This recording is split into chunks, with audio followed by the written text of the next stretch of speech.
Welcome to another episode of Mastering Cybersecurity, developed by baremetalcyber.com. Let's dive in. Before any campaign begins, prerequisites keep the effort legitimate, predictable, and safe for everyone involved in the organization. Leadership approval and a short written policy establish that the training is intentional, authorized, and bounded by sensible rules and controls. Clear consent language explains that simulated messages may appear and that individual data will be handled responsibly with minimal intrusion. A communications plan tells people how simulations fit into broader security education and how to ask questions or raise concerns without fear. A no-punishment stance signals that mistakes become coaching opportunities, not disciplinary cases or performance weapons. These foundations make it easier for teams to participate in good faith and for results to be trusted when decisions follow later. Phishing comes through many channels, so simulations should mirror the paths attackers actually use against the organization, without creating chaos or confusion. Email remains the most common vector, yet text messages also matter through short message service, SMS, smishing, which targets phones with brief, urgent prompts and simple links. Voice calls can be simulated for phishing, where persuasive scripts apply pressure to extract credentials or remote access. Quick response, QR codes, appear on posters, packages, or screens, and can be used to test caution when scanning unfamiliar codes. Even removable media drops can be simulated carefully, making it clear that unknown devices should never be connected or explored. Selecting channels based on real threat patterns ensures practice time improves everyday decisions where risk is genuinely concentrated. Designing realistic yet safe templates requires thoughtful choices about language, branding, and the emotions being triggered by each message. Common lures include fake shipping notices, payroll or benefits changes, invoice reminders, account security alerts, and shared document prompts that lean on routine business tasks. Realism increases learning, yet templates must avoid collecting sensitive content or impersonating protected parties in ways that damage trust or violate policy. Good designs include subtle red flags, such as mismatched sender names, slightly off domain names, and unnecessary urgency that invites careful second looks. Landing pages should acknowledge the simulation and teach immediately, while avoiding any storage of real passwords or personal data beyond minimal training metrics. When templates are reviewed by a small cross-functional group, unintended harms can be caught early and corrected quickly. People build skill through progressive difficulty, so simulations should follow a learning path that starts simple and grows more nuanced. Early scenarios highlight obvious red flags like poor spelling, mismatched branding, and implausible requests that most people can spot quickly. Later scenarios introduce clean grammar, correct logos, and believable business contexts that require attention to sender addresses, link destinations, and request timing. Difficulty should adapt over time, giving extra reinforcement to topics where mistakes persist without stigmatizing anyone. Groups that demonstrate mastery can receive more advanced scenarios, while beginners receive additional coaching tied to their specific missteps. This adaptive approach makes training time efficient and keeps motivation high because people see progress that matches their experience. Campaign planning brings structure to who receives what, when they receive it, and how results will be compared and explained after messages are sent. Audience selection reflects job roles, exposure to external email, and historical risk patterns without singling out individuals unfairly or repeatedly. Timing and frequency should avoid critical business windows, scheduled outages, or payroll runs, reducing accidental disruption while still reflecting realistic working hours. Randomization prevents predictable patterns, and simple split testing, often called A/B testing, helps understand which cues are more or less effective across different groups. Safeguards include clear opt-out paths for approved sensitive cases and rapid pause controls if confusion or operational impact appears. Planning documents should be brief, readable, and shared with key stakeholders so expectations remain aligned before the first message is delivered. Meaningful metrics allow programs to separate noise from signal and track real learning over time rather than storytelling from single events.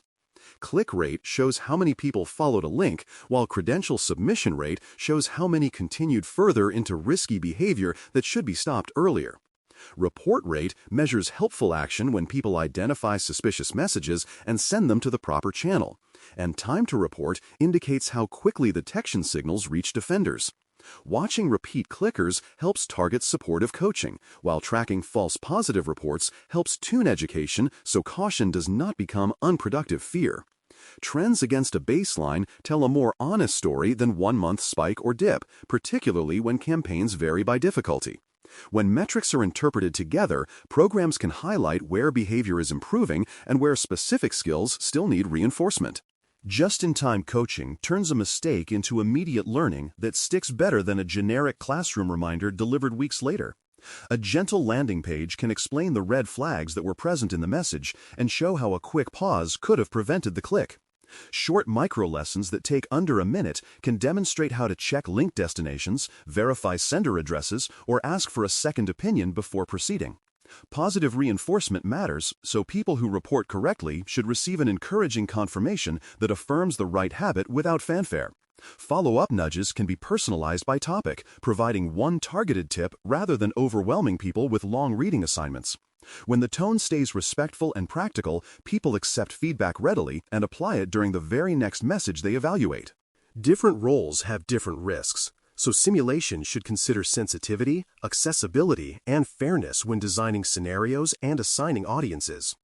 Executives and assistants may face sophisticated impersonation attempts and should receive focused training that respects schedules and confidentiality. High-risk teams such as finance, human resources, and customer support encounter realistic lures tied to invoices, benefits, and account resets, which deserve tailored scenarios and closer coaching. Regulated roles may have reporting obligations that affect training data handling, so privacy controls and retention practices should be explicit and reviewed regularly.